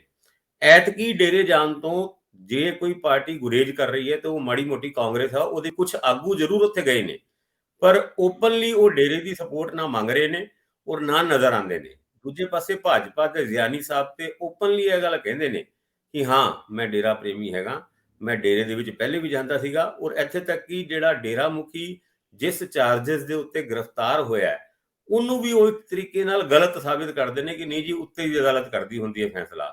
ਗੱਲ ਤੇ ਹੈਗੀ ਸਾਰੀ ਸਪੋਰਟ ਦੀ। ਜੇ ਭਾਜਪਾ ਆਪਣੇ ਪੱਖ 'ਚ ਉਹ ਵੋਟ ਬੈਂਕ ਨੂੰ ਭੁਗਤਾਉਂਦੀ ਹੈ ਤੇ ਉਹਦਾ ਵੋਟ ਪਰਸੈਂਟ ਵੱਧਦਾ ਹੈ। ਉਹਦੇ ਵਿੱਚ ਭਾਜਪਾ ਦੀ ਜਿੱਤ ਇਹ ਵੇ ਕਿ ਪਹਿਲੀ ਵਾਰ ਭਾਜਪਾ ਆਪਣੇ ਬਲਬੂਤੇ ਤੇ 50% ਤੋਂ ਵੱਧ ਸੀਟਾਂ ਦੇ ਉੱਤੇ ਇਲੈਕਸ਼ਨ ਲੜ ਰਹੀ। ਹਜੇ ਤੱਕ ਭਾਜਪਾ ਸਿਰਫ 23 ਸੀਟਾਂ ਤੇ ਇਲੈਕਸ਼ਨ ਲੜ ਰਹੀ ਸੀ, ਔਰ ਅੱਜ ਅਗਰ ਉਹ ਡੇਰੇ ਪ੍ਰਭਾਵਿਤ ਏਰੀਏ ਦੇ ਵਿੱਚ ਭਾਜਪਾ ਦਾ ਕੋਈ ਆਧਾਰ ਨਹੀਂ ਹੈਗਾ ਤੇ ਉਹਦਾ ਕਾਰਨ ਹੈਗਾ ਅਕਾਲੀ ਦਲ। ਅਕਾਲੀ ਦਲ ਨੇ ਰੂਰਲ ਸੈਕਟਰ ਦੇ ਵਿੱਚ ਉਸ ਬੈਲਟ ਦੇ ਵਿੱਚ ਭਾਜਪਾ ਦਾ ਕਦੀ ਆਧਾਰ ਬਣਨ ਹੀ ਨਹੀਂ ਦਿੱਤਾ। ਹੁਣ ਗੱਲ ਆਉਂਦੀ ਹੈ ਕਿ ਅੱਜ ਫੇਰ ਜੇ ਭਾਜਪਾ ਉਸ ਵੋਟ ਬੈਂਕ ਨੂੰ ਅਕਾਲੀਆਂ ਦੇ ਫੇਵਰ ਦੇ ਵਿੱਚ ਭੁਗਤਾ ਦਿੰਦੀ ਹੈ ਤੇ ਕਿਸੇ ਨਾ ਕਿਸੇ ਜਗ੍ਹਾ ਉਹ ਜੂਨੀਅਰ ਪਾਰਟਨਰ ਦਾ ਆਪਣਾ ਜਿਹੜਾ ਸਥਾਨ ਜਿੱਥੋਂ ਚੇਂਜ ਹੋ ਕੇ ਅੱਜ ਕਹਿੰਦੇ ਨੇ ਵੀ 65 ਸੀਟਾਂ ਤੇ ਲੜ ਰਹੇ ਆ, ਉੱਥੇ ਫਿਰ ਬੈਕ ਟੂ ਪਵੇਲੀਅਨ ਉਸ ਤਰੀਕੇ ਦੀ ਗੱਲ ਆਉਂਦੀ ਹੈ। ਦੂਜੇ ਪਾਸੇ ਕੁਝ ਐਲੀਗੇਸ਼ਨ ਤੁਸੀਂ ਯਾਦ ਕਰੋ ਕਿ ਇਹ ਵੀ ਲੱਗ ਰਹੇ ਨੇ ਕਿ ਭਾਜਪਾ ਸ਼ਾਇਦ ਆਮ ਆਦਮੀ ਪਾਰਟੀ ਦੇ ਨਾਲ ਵੀ ਕੋਈ ਅੱਟੀ ਸੱਟੀ ਕਰ ਰਹੀ ਹੈ, ਔਰ ਭਾਜਪਾ ਦਾ ਟੀਚਾ ਐਤਕੀ ਹੋਏਗਾ ਕਿ ਕੈਪਟਨ ਅਮਰਿੰਦਰ ਸਿੰਘ ਨੂੰ ਆਪਣੇ ਪਾਲੇ ਦੇ ਵਿੱਚ ਮਿਲਾਉਣ ਤੋਂ ਬਾਅਦ ਉਹ ਅਕਾਲੀ ਦਲ ਨੂੰ ਵੀ ਢਾਹ ਲਾਉਣਾ ਚਾਹੁੰਦੀ ਸੀ। ਇਸ ਤਰ੍ਹਾਂ ਦੀ ਸਿਆਸੀ ਗੱਲਾਂ ਚੱਲ ਰਹੀ ਹੈ। ਔਰ ਜੇ ਕਾਂਗਰਸ ਨੂੰ ਡਾਊਨ ਕਰਕੇ ਜੇ ਕਾਂਗਰਸ ਦੀ ਸੀਟਾਂ ਘਟ ਆਂਦੀ ਹੈ, ਔਰ ਇਹ ਗੱਲ ਵੀ ਪੋਲੀਟੀਕਲ ਸਰਕਲ ਦੇ ਵਿੱਚ ਚੱਲ ਰਹੀ ਹੈ ਕਿ ਅਗਰ ਕਾਂਗਰਸ 25-30 ਸੀਟਾਂ ਤੇ ਰਹੀ ਤੇ ਅੱਧ ਤੋਂ ਵੱਧ ਕਾਂਗਰਸ ਦੇ ਜਿੱਤੂ MLA ਉਹ ਸ਼ਾਇਦ ਟੁੱਟ ਕੇ ਭਾਜਪਾ ਨਾਲ ਜੁੜ ਸਕਦੇ ਨੇ। ਇਸ ਤਰ੍ਹਾਂ ਦੀ ਆਮ ਗੱਲਾਂ ਚੱਲ ਰਹੀ ਹੈ, ਪਰ ਇਹ ਗੱਲਾਂ ਹੁੰਦੀਆਂ ਜਾਂ ਨਹੀਂ ਹੁੰਦੀਆਂ ਇਹ ਤੇ ਪੋਲੀਟੀਕਲ ਭਵਿੱਖ ਹੈਗਾ, ਉਹ ਅਸੀਂ ਹਜੇ ਤੱਕ ਨਹੀਂ ਦੇਖਿਆ। ਦੂਜੇ ਪਾਸੇ ਅਗਰ ਅਕਾਲੀ ਦਲ ਵੀ ਹਾਸ਼ੀਆ ਤੇ ਚਲੇ ਜਾਂਦਾ ਹੈ ਔਰ ਉਹਦੇ ਵਿੱਚੋਂ ਵੀ ਜਿਹੜੇ ਜਿੱਤੂ ਕੈਂਡੀਡੇਟ ਹੈਗੇ ਆ, ਜਿੱਤੂ ਉਮੀਦਵਾਰ ਹਜੇ ਤਾਂ ਉਮੀਦਵਾਰ ਹੀ ਹੈਗੇ, ਜਿੱਤੂ ਜਿਹੜੇ MLAs ਹੈਗੇ, ਜੇ ਉਹ ਵੀ ਕੁਝ ਭਾਜਪਾ ਵੱਲ ਰੁਖ ਪੈਦਾ ਕਰਦੇ ਨੇ ਤੇ ਉਹ ਭਾਜਪਾ ਨੂੰ ਇੱਕ ਦੂਜੀ ਪਾਰਟੀਆਂ ਤੋਂ ਇੰਪੋਰਟ ਕਰਕੇ ਆਪਣੀ ਪਾਰਟੀ ਦੇ ਵਿੱਚ ਕਾਫੀ ਸਾਰੇ MLA ਲੈ ਸਕਦੇ ਨੇ। ਇਹ ਸਾਰੀ ਗੱਲਾਂ ਹੈਗੀ ਤੇ ਹਾਈਪੋਥੈਟੀਕਲ, ਪਰ ਪੰਜਾਬ ਦੀ ਪੋਲਿਟਿਕਸ ਦੇ ਵਿੱਚ ਅੱਜ ਜੋ ਵੀ ਗੱਲ ਚੱਲ ਰਹੀ ਹੈ ਉਹਦੇ ਵਿੱਚੋਂ 50 60 70% ਹਾਈਪੋਥੈਟੀਕਲ ਗੱਲ ਚੱਲ ਰਹੀ ਹੈ, ਕਿਉਂਕਿ ਰਾਜਨੀਤੀ ਦੇ ਵਿੱਚ ਇੰਨਾ ਕੁ ਅਨਿਸ਼ਚਿਤ ਮਾਹੌਲ ਬਣ ਚੁੱਕਿਆ ਹੈ। ਕੀ ਹੋਏਗਾ ਇਹਦੀ ਸਾਰਿਆਂ ਦੀ ਗੱਲ ਉੱਤੇ ਕਿਆਸੇ ਲਾਏ ਜਾ ਰਹੇ ਨੇ, ਔਰ ਇਹ ਵੀ ਜਿਹੜੀ ਮੈਂ ਗੱਲ ਕਹਿ ਰਿਹਾ ਇਹ ਵੀ ਇੱਕ ਕਿਆਸੇ ਦਾ ਹੀ ਪਾਰਟ ਹੈ। ਇਦਾਂ ਦਾ ਹੋਏਗਾ ਜਾਂ ਨਹੀਂ ਹੋਏਗਾ ਸਾਨੂੰ ਨਹੀਂ ਪਤਾ, ਪਰ ਡੇਰੇ ਦੀ ਸਪੋਰਟ ਭਾਜਪਾ ਅਗਰ ਆਪਣੇ ਖਾਤੇ ਦੇ ਵਿੱਚ ਨਹੀਂ ਭੁਗਤਾਉਂਦੀ ਤੇ ਉਹਨੂੰ ਕੋਈ ਬਹੁਤਾ ਫਾਇਦਾ ਨਹੀਂ ਹੋਏਗਾ, ਭਾਵੇਂ ਵੋਟ ਪਰਸੈਂਟ ਹੀ ਵਧੇ ਉਹਨਾਂ ਦਾ। ਪਰ ਹਾਂ, ਭਾਜਪਾ ਦੇ ਵਿੱਚ ਇੱਕ ਨਵਾਂ ਕੌਨਫੀਡੈਂਸ ਜਿਹੜਾ ਦੇਖਣ ਨੂੰ ਮਿਲ ਰਿਹਾ, ਔਰ ਖਾਸ ਕਰਕੇ 1-2 ਦਿਨਾਂ ਤੋਂ, ਉਹ ਆਪਣੇ ਆਪ ਵਿੱਚ ਹੀ ਦੇਖਣ ਯੋਗ ਹੈਗਾ। ਔਰ ਜਿਸ ਭਾਜਪਾ ਨੂੰ ਅਸੀਂ ਕਾਫੀ ਥੱਲੇ ਆਂਕ ਰਹੇ ਸੀ, ਯਾਦ ਕਰੋ ਕਿ ਅਸੀਂ ਜਦ ਭਾਜਪਾ ਨੂੰ ਕਿਸੇ ਸਰਵੇ ਦਾ ਵੀ ਰੈਫਰੈਂਸ ਦਿੰਦੇ ਸੀਗੇ ਤੇ 1 ਤੋਂ 5 ਸੀਟਾਂ ਤੇ ਵੱਧ ਤੋਂ ਵੱਧ 1 ਤੋਂ 7 ਸੀਟਾਂ, ਇੰਨੀ ਕੁ ਸੀਟਾਂ ਹੀ ਤਮਾਮ ਸਰਵੇ ਨੇ ਭਾਜਪਾ ਨੂੰ ਦਿੱਤੀਆਂ। ਉਦਾਂ ਦੇ ਹਾਲਾਤ ਵਿੱਚ ਭਾਜਪਾ ਦਾ ਇਹ ਕੌਨਫੀਡੈਂਸ ਸੀਨੀਅਰ ਆਗੂਆਂ ਦਾ ਅੱਜ ਤੋਂ ਹੀ ਪੰਜਾਬ ਦੇ ਵਿੱਚ ਆਣਾ ਸ਼ੁਰੂ ਹੋ ਚੁੱਕਿਆ ਹੈ। ਮੈਨੀਫੈਸਟੋ ਜਿਹੜਾ ਜਾਰੀ ਕੀਤਾ ਹੈ ਉਹਦੇ ਵਿੱਚ ਕਾਫੀ ਲੁਭਾਵਣੀ ਗੱਲਾਂ ਹੈ, ਔਰ ਉਸ ਤੋਂ ਬਾਅਦ ਭਾਜਪਾ ਦੇ ਵਿੱਚ ਜਿਹੜੀ ਦੂਜੇ ਦਲਾਂ ਤੋਂ ਜੁਆਇਨ ਕਰਨ ਦੀ ਜਿਹੜੀ ਗਿਣਤੀ ਹੈ ਉਹ ਅਜੇ ਵੀ ਥੰਮ ਨਹੀਂ ਰਹੀ। ਅੱਜ ਵੀ ਬਹੁਤ ਸਾਰੇ ਇਦਾਂ ਦੇ ਆਗੂ ਹੈਗੇ ਆ ਜਿਨ੍ਹਾਂ ਦੇ ਬਾਰੇ ਚ ਅਸੀਂ ਸੁਣ ਰਹੇ ਹਾਂ ਕਿ ਉਹ ਆਉਣ ਵਾਲੇ ਟਾਈਮ ਵਿੱਚ ਜਾਂ ਉਹ ਅੱਜ ਕੱਲ੍ਹ ਵਿੱਚ ਭਾਜਪਾ ਨੂੰ ਜੁਆਇਨ ਕਰ ਸਕਦੇ ਨੇ। ਇਹ ਜਿਹੜਾ ਐਂਥੋਜ਼ੀਆਜ਼ਮ ਹੈ ਭਾਜਪਾ ਦਾ, ਉਹ ਸਾਡੇ ਵਰਗੇ ਪੋਲੀਟੀਕਲ ਐਨਾਲਿਸਟ ਨੂੰ ਇੱਕ ਪ੍ਰਸ਼ਨ ਚਿੰਨ੍ਹ ਵਾਸਤੇ ਛੱਡ ਜਾਂਦਾ ਹੈ ਕਿ ਵੀ ਇਹ ਕਿਉਂ। ਸੋਚਣ ਵਾਲੀ ਗੱਲ ਹੈ, ਕੋਈ ਅੰਦਰ ਦੀ ਰਾਜਨੀਤੀ ਕੋਈ ਹੋਰ ਤੇ ਨਹੀਂ ਚੱਲ ਰਹੀ, ਉਹਦੇ ਵਿੱਚੋਂ ਇਹ ਹਾਈਪੋਥੈਟੀਕਲ ਗੱਲਾਂ ਜਿਹਨੂੰ ਆਪਾਂ ਕਹਿੰਦੇ ਆ ਉਹ ਨਿਕਲ ਕੇ ਆਉਂਦੀਆਂ। ਬਿਲਕੁਲ ਠੀਕ ਕਹਿ ਰਹੇ ਹੋ ਤੁਸੀਂ। ਜੇਕਰ ਪ੍ਰਧਾਨ ਮੰਤਰੀ ਦੀ 5 ਤਰੀਕ ਵਾਲੀ 5 ਜਨਵਰੀ ਵਾਲੀ ਰੈਲੀ ਹੋ ਜਾਂਦੀ, ਜਿਹਦਾ ਅਜੇ ਵੀ ਪੋਲੀਟੀਕਲ ਸਫਾਂ ਦੇ ਵਿੱਚ ਚਰਚਾ ਰਹਿੰਦਾ ਹੈ, ਜੇਕਰ 5 ਵਾਲੀ ਰੈਲੀ ਸਿਰੇ ਚੜ੍ਹਦੀ ਔਰ ਕਾਮਯਾਬੀ ਨਾਲ ਚੜ੍ਹਦੀ, ਤੇ ਸੁਣਿਆ ਹੈ ਕਿ ਕਾਫੀ ਵੱਡੀਆਂ ਪਾਰਟੀਆਂ ਦੇ ਵੱਡੇ ਆਗੂ ਭਾਜਪਾ ਦੇ ਬੇੜੇ 'ਚ ਪਹਿਲਾਂ ਹੀ ਸਵਾਰ ਹੋ ਜਾਣੇ ਸੀ। ਜਿਹੜੇ ਭਾਸਕਰ ਸਾਹਿਬ ਬਾਅਦ ਦੀ ਗੱਲ ਕਰ ਰਿਹਾ, ਬਾਅਦ ਦਾ ਤਜਰਬਾ ਐਕਸਪੈਰੀਮੈਂਟ ਬੀਜੇਪੀ ਦਾ ਬਹੁਤ ਸਟੇਟਾਂ 'ਚ ਹੈਗਾ। ਜਿੱਤੇ ਹੋਏ ਬੰਦੇ ਕਿਵੇਂ ਅਸਤੀਫੇ ਦੇ ਕੇ ਵੀ ਆ ਜਾਂਦੇ ਆ, ਅਸਤੀਫੇ ਆ ਕੇ ਵੀ ਦੇ ਦਿੰਦੇ, ਜੁਆਇਨ ਕਰਕੇ ਅਸਤੀਫੇ ਦੇ ਕੇ ਫਿਰ ਚੁਣ ਕੇ ਆ ਜਾਣਗੇ, ਸਾਰੇ ਸਵਾਲ ਹੁੰਦੇ ਆ। ਲੇਕਿਨ ਜਿਵੇਂ ਆਪਾਂ ਮੱਧ ਪ੍ਰਦੇਸ਼ ਦੇ ਵਿੱਚ ਵੀ ਦੇਖਿਆ। ਲੇਕਿਨ ਉਸ ਤੋਂ ਪਹਿਲਾਂ ਹੁਣ ਇਹ ਵੱਡਾ ਸਵਾਲ ਹੈ ਕਿ ਕੀ ਭਾਰਤੀ ਜਨਤਾ ਪਾਰਟੀ, ਪ੍ਰੋਫੈਸਰ ਸਾਹਿਬ, ਇਹ ਅਹਿਮ ਸਵਾਲ ਆ ਕਿ ਕੀ ਭਾਰਤੀ ਜਨਤਾ ਪਾਰਟੀ ਪੰਜਾਬ ਨੂੰ ਲੈ ਕੇ ਆਪਣੀ ਨੀਤੀ ਦੇ ਵਿੱਚ ਕੋਈ ਤਬਦੀਲੀ ਕਰ ਰਹੀ ਹੈ? 1 ਲੱਖ ਕਰੋੜ ਦੇ ਇਨਫਰਾਸਟ੍ਰਕਚਰ ਨੂੰ ਲੈ ਕੇ ਉਹ ਦਾਅਵਾ ਕਰ ਰਹੇ ਆ ਕਿ ਅਸੀਂ ਇੱਥੇ ਇਨਵੈਸਟਮੈਂਟ ਕਰਾਂਗੇ, ਕੇਂਦਰ ਜਿਹੜਾ ਉਹ ਇੱਥੇ ਪੈਸੇ ਆਪਣੇ ਲਾਊਗਾ, ਪੰਜਾਬ ਨੂੰ ਬਿਹਤਰ ਤਰਜੀਹ ਮਿਲੂਗੀ, ਐਸੇ ਉਹ ਦਾਅਵੇ ਕਰ ਰਹੇ ਆ। ਪਰ ਕੀ ਜਿਹੜਾ ਟਰੈਕ ਰਿਕਾਰਡ ਹੈ ਉਹਦੇ ਆਧਾਰ ਦੇ ਉੱਤੇ ਲੋਕ ਇਸ ਗੱਲ ਨੂੰ ਸਵੀਕਾਰ ਕਰ ਲੈਣਗੇ? ਇਹਨੂੰ ਉਹ ਚੁਣਾਵੀ ਜੁਮਲਾ ਜਾਂ ਚੁਣਾਵੀ ਵਾਅਦੇ ਸਮਝ ਕੇ ਅੱਗੇ ਵਧਾਉਣਗੇ? ਇਹ ਵੀ ਵੱਡਾ ਸਵਾਲ ਹੈ ਕਿ ਕੈਪਟਨ ਅਮਰਿੰਦਰ ਸਿੰਘ ਦੀ ਫੇਲੀਅਰ 4.5 ਸਾਲ ਦੀ, ਕੀ ਉਹ ਬੀਜੇਪੀ ਨੂੰ ਵੀ ਜਿਹਨੂੰ ਕਹਿੰਦੇ ਆ ਪਰਦੇ ਦੇ ਥੱਲੇ ਅਟੈਕ ਕਰ ਰਹੀ ਹੈ? ਸ਼ਾਇਦ ਇਸ ਗੱਲ ਨੂੰ ਅਜੇ ਕੋਈ ਉਹਨਾਂ ਅੰਕਦਾ ਨਹੀਂ, ਕਿਉਂਕਿ ਕੈਪਟਨ ਅਮਰਿੰਦਰ ਸਿੰਘ ਪਰਦੇ ਤੇ ਉਹਨੇ ਸਕਰੀਆ ਨਹੀਂ, ਉਹਨੇ ਸਰਗਰਮ ਨਹੀਂ ਗਏ। ਉਹ ਆਪਣੀ ਪਟਿਆਲੇ ਕੌਂਸਟੀਟੂਐਂਸੀ ਦੇ ਵਿੱਚ ਵੀ ਨਜ਼ਰ ਤਾਂ ਆਉਂਦੇ ਪਰ ਘੱਟ ਨੇ। ਕੀ ਕੈਪਟਨ ਅਮਰਿੰਦਰ ਸਿੰਘ ਵੱਲੋਂ 4.5 ਸਾਲ ਦੇ ਵਿੱਚ ਜਿਹੜਾ ਸੁਸਤੀ ਦਿਖਾਈ ਗਈ ਆ, ਇਹਦਾ ਵੀ ਬੀਜੇਪੀ ਤੇ ਅਸਰ ਪੈਂਦਾ? ਇਹ ਸਾਰੇ ਸਵਾਲ ਤੁਸੀਂ ਭਾਸਕਰ ਸਾਹਿਬ ਦੀਆਂ ਗੱਲਾਂ ਨੂੰ ਕਿਵੇਂ ਐਡਰੈਸ ਕਰੋਗੇ? ਦੇਖੋ ਰੰਧਾਵਾ ਸਾਹਿਬ, ਇਹ ਹੈ ਕਿ ਹਜੇ ਤੱਕ ਜੋ ਬੀਜੇਪੀ ਰੂਲਿੰਗ ਕਲਾਸ ਦਾ ਹਿੱਸਾ ਰਹੀ ਹੈ ਪੰਜਾਬ ਦੇ ਵਿੱਚ, ਉਹ ਅਕਾਲੀ ਦਲ ਦੇ ਨਾਲ ਮਿਲ ਕੇ ਰੂਲ ਕਰਦੀ ਰਹੀ ਹੈ। ਤੇ ਜੋ ਅਕਾਲੀ ਦਲ ਦੀ ਗਵਰਨਮੈਂਟ ਦੀ ਪਰਫਾਰਮੈਂਸ ਹੁੰਦੀ ਸੀ, ਚਾਹੇ ਅੱਛੀ ਚਾਹੇ ਮਾੜੀ, ਉਹਦੇ ਨਾਲ ਉਹਨਾਂ ਨੂੰ ਟੈਗ ਕੀਤਾ ਜਾਂਦਾ ਸੀ। ਪਰ ਪਹਿਲੀ ਵਾਰੀ ਇਹ ਬੜੀ ਦੇਰ ਤੋਂ ਬਾਅਦ, ਇਹ ਨਹੀਂ ਕਿ ਪਹਿਲਾਂ ਕਦੇ ਬੀਜੇਪੀ ਇਕੱਲੇ ਇਲੈਕਸ਼ਨ ਨਹੀਂ ਲੜੀ, ਕਈ ਇਲੈਕਸ਼ਨਾਂ ਹੈਗੀਆਂ ਜਿੱਥੇ ਬੀਜੇਪੀ ਇਕੱਲੇ ਇਲੈਕਸ਼ਨ ਲੜ ਕੇ ਵੀ ਸੀਟਾਂ ਜਿੱਤਦੇ ਰਹੀ ਹੈ। 1967 ਦੀ ਗੱਲ ਹੈ, 1900 ਫਿਰ 85 ਦੀ ਗੱਲ ਹੈ, 92 ਦੀ ਗੱਲ ਹੈ। ਕਈ ਉਹਨੇ ਚੋਣਾਂ ਵਿਦਆਊਟ ਅਕਾਲੀ ਦਲ ਦੇ ਅਲਾਈਅੰਸ ਨਾਲ ਲੜੀਆਂ ਹੈਗੀਆਂ। ਪਰ ਹੁਣ ਉਹ ਇੱਕ ਮੇਜਰ ਪਾਰਟਨਰ ਦੇ ਤੌਰ ਤੇ, ਮੇਜਰ ਪਲੇਅਰ ਦੇ ਤੌਰ ਤੇ ਸਾਹਮਣੇ ਆਈ ਹੈ। ਔਰ ਸੈਂਟਰ ਦੇ ਵਿੱਚ ਇਸ ਟਾਈਮ ਰੂਲਿੰਗ ਪਾਰਟੀ, ਇਹ ਪਹਿਲੀ ਵਾਰੀ ਹੈ ਕਿ ਜਦ ਬੀਜੇਪੀ ਸੈਂਟਰ ਦੇ ਵਿੱਚ ਰੂਲ ਕਰ ਰਹੀ ਹੈ ਔਰ ਪੰਜਾਬ ਦੇ ਵਿੱਚ ਮੇਜਰ ਪਾਰਟਨਰ ਦੇ ਤੌਰ ਤੇ ਇੱਥੇ ਆਈ ਹੈ ਇਲੈਕਸ਼ਨਾਂ ਦੇ ਵਿੱਚ, ਤੇ ਉਹ ਕਈ ਤਰ੍ਹਾਂ ਦੀਆਂ ਚੀਜ਼ਾਂ ਜਿਹੜੀਆਂ ਹੈਗੀਆਂ ਉਹ ਪੰਜਾਬ ਵਾਸਤੇ ਕਰਨ ਦੇ ਆਲਰੇਡੀ ਹਿੰਟ ਦਿੱਤੇ ਜਾ ਚੁੱਕੇ ਕਿ ਅਸੀਂ ਸਾਰੇ ਸਿੱਖ ਜਿੰਨੇ ਮਸਲੇ ਹੈਗੇ, ਸਿੱਖਾਂ ਦੇ ਮਸਲੇ ਨੂੰ ਉਹ ਹੱਲ ਕਰਾਂਗੇ, ਪੰਜਾਬ ਦੀ ਡਿਵੈਲਪਮੈਂਟ ਵਾਸਤੇ ਕੰਮ ਕਰਾਂਗੇ, ਤੇ ਖਾਸ ਤੌਰ ਤੇ ਨੈਸ਼ਨਲ ਸਿਕਿਉਰਿਟੀ ਦਾ ਇਸ਼ੂ ਕਿ ਬਾਰਡਰ ਤੇ ਜੋ ਨਸ਼ਾ ਆਂਦਾ ਹੈ, ਜੋ ਹਥਿਆਰ ਆਂਦੇ ਹੈਗੇ, ਜੋ ਡਰੋਨਸ ਆਂਦੇ ਹੈਗੇ, ਇਹ ਸਾਰਿਆਂ ਨੂੰ ਅਸੀਂ ਰੋਕਾਂਗੇ। ਇਹ ਜਿਹੜੀਆਂ ਸਾਰੀਆਂ ਗੱਲਾਂ ਹੈਗੀਆਂ, ਨੈਸ਼ਨਲ ਸਿਕਿਉਰਿਟੀ ਦਾ ਇਸ਼ੂ, ਖਾਸ ਤੌਰ ਤੇ ਜੋ ਸਾਡੀ ਇੱਥੇ ਮਾਈਨੋਰਿਟੀ ਪਾਪੂਲੇਸ਼ਨ ਹੈ, ਹਿੰਦੂ ਪਾਪੂਲੇਸ਼ਨ ਹੈ, ਉਹਦੀ ਸਾਈਕੀ ਨੂੰ ਮੇਰਾ ਖਿਆਲ ਹੈ ਬਹੁਤ ਇਫੈਕਟ ਕਰਦਾ ਨੈਸ਼ਨਲ ਸਿਕਿਉਰਿਟੀ ਦਾ ਇਸ਼ੂ, ਔਰ ਨਾਲ ਦੀ ਨਾਲ ਡਿਵੈਲਪਮੈਂਟ ਦਾ। ਇਸ ਵਾਰੀ ਬੀਜੇਪੀ ਉਹ ਬੀਜੇਪੀ ਨਹੀਂ ਜਿਹੜੀ ਪਹਿਲਾਂ ਹੁੰਦੀ ਸੀ, ਔਰ ਕਈ ਵੱਡੇ ਵੱਡੇ ਜਿਹੜੇ ਲੀਡਰ ਹੈਗੇ, ਸਿੱਖ ਲੀਡਰ, ਉਹ ਵੀ ਜੁਆਇਨ ਕਰ ਚੁੱਕੇ ਹੈਗੇ। ਇਸ ਚੀਜ਼ ਦਾ ਵੀ ਬੜਾ ਅਸਰ ਪੈਂਦਾ ਹੈ। ਅੱਜ ਹੀ ਗੱਲ ਹੋ ਰਹੀ ਸੀ, ਕਿਤੇ ਅਸੀਂ ਬੈਠੇ ਸੀ, ਕਿ ਫਤਿਹਗੜ੍ਹ ਸਾਹਿਬ ਦੇ ਵਿੱਚ ਇੱਕ ਬੜਾ ਇੰਪੋਰਟੈਂਟ ਪੁਰਾਣਾ ਅਕਾਲੀ ਲੀਡਰ ਜਿਹੜਾ ਹੈ, ਉਹ ਇੱਥੇ ਕੰਮ ਕਰ ਰਿਹਾ ਹੈ। ਉਹਦੇ ਵਿੱਚ ਜਿਹੜਾ ਹੈ ਕੈਂਡੀਡੇਟ ਹੈ ਫਤਿਹਗੜ੍ਹ ਸਾਹਿਬ ਤੋਂ, ਔਰ ਬੀਜੇਪੀ ਤੇ ਇਲੈਕਸ਼ਨ ਬੜਾ ਮਜ਼ਬੂਤ, ਕਹਿੰਦੇ ਉਹਦੀ ਕਾਫੀ ਸਕੋਪ ਹੈ। ਇਸੇ ਤਰ੍ਹਾਂ ਅਰਵਿੰਦ ਖੰਨੇ ਦੀ ਗੱਲ, ਕਈ ਜਿਹੜੇ ਹੈਗੇ ਇਸ ਤਰ੍ਹਾਂ ਦੇ ਕੈਂਡੀਡੇਟ, ਉਹਨਾਂ ਨੇ ਕੈਂਡੀਡੇਟ ਕਈ ਅੱਛੇ ਜਿਹੜੇ ਹੈਗੇ ਸਿਲੈਕਟ ਕੀਤੇ ਨੇ। ਉਹਨਾਂ ਦੇ ਹੁਣ ਜਿਵੇਂ ਸੰਗਰੂਰ ਦੀ ਸੀਟ ਹੈ, ਉਹ ਕਦੇ ਵੀ ਬੀਜੇਪੀ ਨੂੰ ਨਹੀਂ ਸੀ ਆਈ। ਇਸ ਵਾਰੀ ਉਹਨਾਂ ਨੇ ਕੈਂਡੀਡੇਟ ਐਸਾ ਪਿਕਅਪ ਕੀਤਾ ਹੈ ਜਿਹੜਾ ਕਿਸੇ ਟਾਈਮ ਕਾਂਗਰਸ 'ਚ ਰਿਹਾ ਹੈ, ਮਹਾਰਾਜਾ ਸਾਹਿਬ ਦਾ ਰਿਸ਼ਤੇਦਾਰ ਹੈ, ਬੜਾ ਇੰਪੋਰਟੈਂਟ ਹੈ। ਇਸੇ ਤਰ੍ਹਾਂ ਫਤਿਹਗੜ੍ਹ ਸਾਹਿਬ ਰਿਹਾ। ਇਹ ਜਿਹੜਾ ਕੌਨਫੀਡੈਂਸ ਹੈ ਨਾ, ਇਹਨਾਂ ਗੱਲਾਂ ਨਾਲ ਹੀ ਆਉਂਦਾ ਹੈ ਕਿ ਕਈ ਐਸੀਆਂ ਅਰਬਨ ਕੌਂਸਟੀਚੁਐਂਸੀਜ਼ ਹੈਗੀਆਂ ਜਿੱਥੇ ਬੜੀ ਇੰਟੈਂਸਿਵ ਕੰਪੇਨ ਹੋਣੀ ਹੈ। ਅੱਜ ਹੀ ਮੈਂ ਇੱਕ ਸਾਡੇ RSS ਵਾਲੇ ਦੋਸਤ ਨਾਲ ਸੀ, ਉਹ ਦੱਸਦਾ ਸੀ, ਕਹਿੰਦਾ ਬਾਹਰਲੀਆਂ ਸਟੇਟਾਂ 'ਚੋਂ ਬਹੁਤ ਲਾਰਜ ਨੰਬਰ ਦੇ ਵਿੱਚ ਸਾਡੇ ਵਰਕਰ ਆ ਕੇ ਡੋਰ ਟੂ ਡੋਰ ਕਨਵੈਂਸਿੰਗ ਕਰਨਗੇ। ਇਹ ਨਹੀਂ ਕਿ ਇਕੱਲੇ ਬੜੇ ਬੜੇ ਲੀਡਰ ਹੀ ਆ ਰਹੇ ਹਨ, ਜਿਹੜੇ ਵਰਕਰ ਹੈਗੇ ਕਮਿਟਡ ਵਰਕਰ, ਉਹ ਵੀ ਬੀਜੇਪੀ ਦੇ ਇੱਥੇ ਆ ਕੇ ਕੰਪੇਨ ਕਰ ਰਹੇ ਹਨ। ਔਰ ਜਿਹੜੀ ਮੈਂਬਰ ਪਾਰਲੀਮੈਂਟ ਹੈਗੇ ਹਰ ਇੱਕ ਕੌਂਸਟੀਚੁਐਂਸੀ ਦੇ ਵਿੱਚ, ਕਹਿੰਦੇ ਅਸੀਂ ਉਹਨਾਂ ਨੂੰ ਇੰਚਾਰਜ ਲਾਵਾਂਗੇ। ਤਾਂ ਜਿਸ ਤਰ੍ਹਾਂ ਦੀ ਇੰਟੈਂਸਿਵ ਕੰਪੇਨ, ਜਿਸ ਤਰ੍ਹਾਂ ਦਾ ਪੋਲੀਟੀਕਲ ਡਿਟਰਮੀਨੇਸ਼ਨ ਹੈ ਬੀਜੇਪੀ ਦੇ ਵਿੱਚ, ਮੈਨੂੰ ਲੱਗਦਾ ਹੈ ਕਿ ਇਹਦੇ ਵਿੱਚੋਂ ਜਿਹੜੀਆਂ ਅਰਬਨ ਸੀਟਾਂ ਹੈਗੀਆਂ, ਖਾਸ ਤੌਰ ਤੇ ਅਰਬਨ ਸੀਟਾਂ ਜਿਹੜੀਆਂ ਹਿੰਦੂ ਡੋਮੀਨੇਟਡ, ਉਹਨਾਂ ਤੇ ਆਉਣ ਵਾਲੇ ਦਿਨਾਂ ਦੇ ਵਿੱਚ ਬਹੁਤ ਪ੍ਰਭਾਵ ਪੈਣ ਵਾਲਾ ਹੈ। ਤੇ ਬੀਜੇਪੀ ਜਿਹੜੀ ਹੈ ਉਹ ਇੱਕ ਪਲੇਅਰ ਦੇ ਤੌਰ ਤੇ ਜ਼ਰੂਰ ਦਿਖਾਈ ਦੇਵੇਗੀ।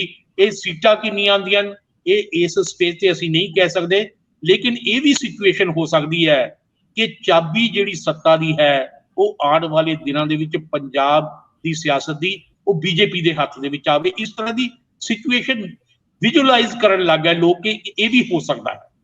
ਬਿਲਕੁਲ ਬਿਲਕੁਲ ਬਿਲਕੁਲ ਠੀਕ ਹੈ। ਔਰ ਇਸ ਸਥਿਤੀ ਦੇ ਵਿੱਚ ਸਭ ਤੋਂ ਜ਼ਿਆਦਾ ਕਾਂਗਰਸ ਔਰ ਆਮ ਆਦਮੀ ਪਾਰਟੀ ਥ੍ਰੈਟ ਥੱਲੇ ਨੇ। ਆਮ ਆਦਮੀ ਪਾਰਟੀ ਦੀ ਜਿਹੜੀ ਹਵਾ ਸੀ ਉਹ 2 ਦਿਨ ਤੋਂ ਉਸ ਪੱਧਰ ਤੇ ਨਜ਼ਰ ਨਹੀਂ ਆ ਰਹੀ। ਉਹਨਾਂ ਨੇ ਫੀਲਡ ਵਿੱਚ ਕੀ ਐਸਾ ਕੀਤਾ ਜਾਂ ਨਹੀਂ ਕੀਤਾ, ਕਿਉਂਕਿ ਵੱਡਾ ਇਵੈਂਟ ਕੋਈ ਨਜ਼ਰ ਆਇਆ ਨਹੀਂ ਤੇ ਕੋਈ ਵੱਡੀ ਐਕਟੀਵਿਟੀ ਵੀ ਨਹੀਂ ਹੋਈ ਕਿਸੇ ਵੱਲੋਂ। ਸੋ ਹਵਾ ਦਾ ਰੁਖ ਬਦਲਣਾ ਜਾਂ ਕੋਈ ਗੱਲਾਂ ਹੋਣੀਆਂ, ਲੇਕਿਨ ਅੱਜ ਦੇ ਦਿਨ 'ਚ ਜਿਹੜੀਆਂ ਜਿਸ ਤਰ੍ਹਾਂ ਦੇ ਤਰਕ ਜਾਂ ਦਲੀਲਾਂ ਤੁਸੀਂ ਦਿੱਤੀਆਂ, ਗੱਲ ਠੀਕ ਹੈ ਕਿ ਤੁਹਾਡੇ ਕੋਲ ਕੌਨਫੀਡੈਂਸ ਉਦੋਂ ਹੀ ਆਉਂਦਾ ਜਦੋਂ ਤੁਹਾਡੇ ਹੱਥ ਵਿੱਚ ਕੁਝ ਹੁੰਦਾ ਹੈ, ਜਦੋਂ ਤੁਹਾਡੇ ਅੰਦਰ ਕੋਈ ਜਲਾਅ ਹੁੰਦਾ ਹੈ, ਉਦੋਂ ਹੀ ਤੁਸੀਂ ਬਾਹਰ ਨਜ਼ਰ ਆਉਂਦੇ ਹੋ, ਨਹੀਂ ਤੇ ਚਿਹਰਿਆਂ ਤੇ ਪਲੱਤਣ ਹੀ ਛਾਈ ਰਹਿੰਦੀ ਆ। ਭਾਸਕਰ ਸਾਹਿਬ, ਅਸੀਂ ਕੱਲ ਮਿਲਦੇ ਹਾਂ ਜੀ। ਬਹੁਤ ਮਿਹਰਬਾਨੀ, ਬਹੁਤ ਧੰਨਵਾਦ। ਧੰਨਵਾਦ ਜੀ। Thank you.